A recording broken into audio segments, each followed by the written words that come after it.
whatever emotions pop up, like you cannot necessarily control those things, okay? And they're coming up for valid reasons. However, you are in control of what you do next.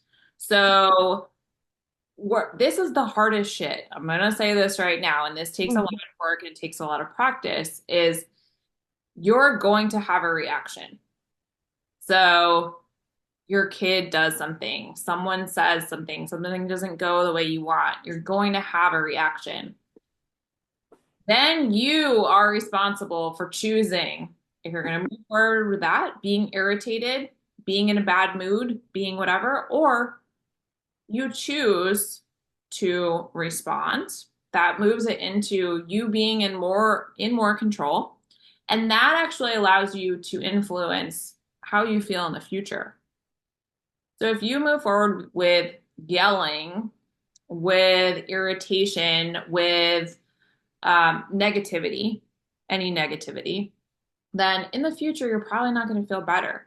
In the future, you're probably going to make choices and behave in ways when it comes to your fitness, when it comes to your nutrition, when it comes to going to sleep, and anything in your lifestyle that's not going to lead to you feeling any ways you want to feel. But if you go, that person really pissed me off, and that happened, I'm not going to let it affect what I'm going to do next, then you're going to be probably in a better mood later. So that's where you have a lot of influence, and that's where you get to manage your emotions, your stress, your behaviors. I have a prime example of that from this morning. So this morning I was really, really frustrated because like Granger didn't sleep well and I was behind, didn't get to take a shower like I wanted to, didn't get to cook breakfast before I had to start work and yada yada yada. And I like got frustrated and then I started crying and yada yada yada.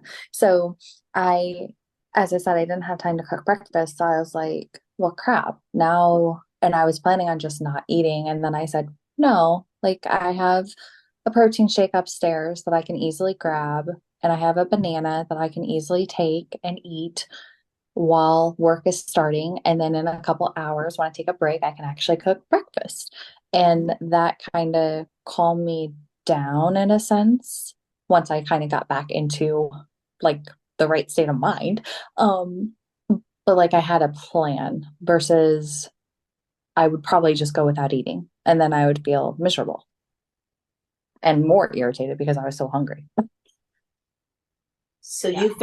you found a way to have a little bit more control over that stress that you felt Mhm. was um, threatening to you, that Mhm. that you didn't have control over. You actually found a way to have some control, Yeah. which automatically lowers the stress level. Mhm. Yeah. Yeah, exactly. So we're talking about threat, and you go, oh, here's my solution. This is what I can do. That's a great question. Because when you feel out of control, it's like you don't feel like you can do anything. So pausing and saying, what can I do right now? What is going to lead me to feel more calm, more at peace, proud of myself, more confident? Um, if it comes to food, it's like, what's going to help me feel not like a hangry bitch.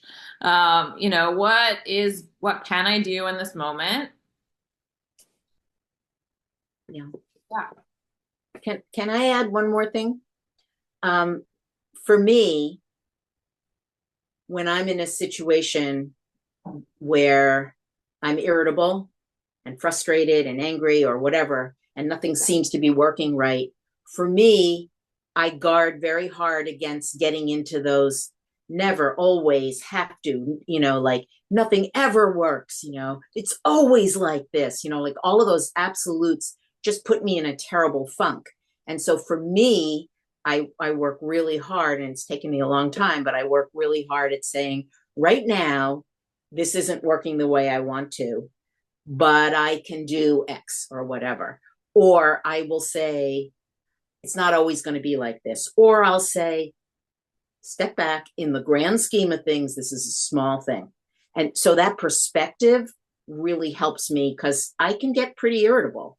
And it really has helped me to just sort of neutralize it a little bit. I like that. Yeah.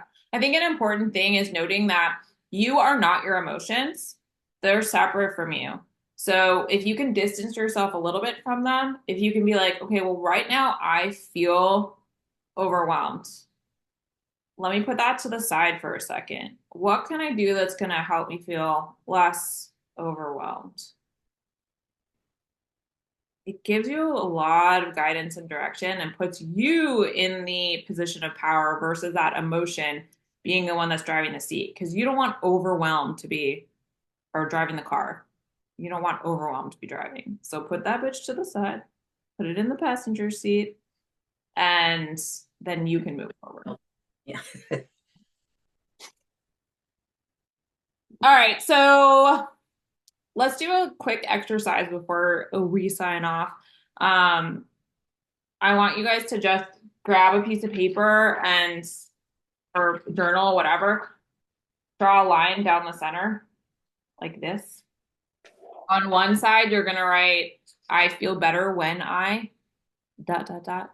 And on the other side, you're gonna write, I feel worse when I. And I just want you to brain dump on there, thinking about, let's narrow it down to aspects of your nutrition, your fitness, your well-being. I feel better when I feel worse when I.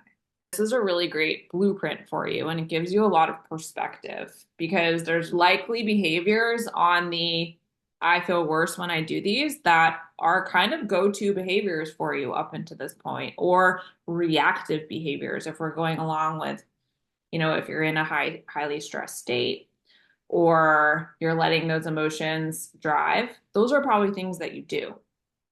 So, um, again, reminders of putting that emotion to the side. And even now you have this list to look at as positive coping mechanisms when it comes to you being stressed or managing your stress. You could pick one of these things and do them. I feel better when I go for a walk. Like, let me go for a walk. I feel better when I drink a whole bunch of water. Like, let me go drink some water. These are things also, again, indicated where when you don't feel like doing the things on the I feel better when I list, you're probably going to do the things on the I feel worse when I list. So noting like, I don't necessarily feel like doing these things right now. However, when I do them, I feel better. And when I do these things, I feel worse. So it's a really good reminder because there's a lot of times you're not going to feel like adding protein to your meal, going to the grocery store, getting to the gym. So it's pushing back on, well, I don't feel like doing that right now, but I feel better when I do this. I got that list. Hang it up somewhere that you can look at often. Add to it as you keep living and learning. Cool.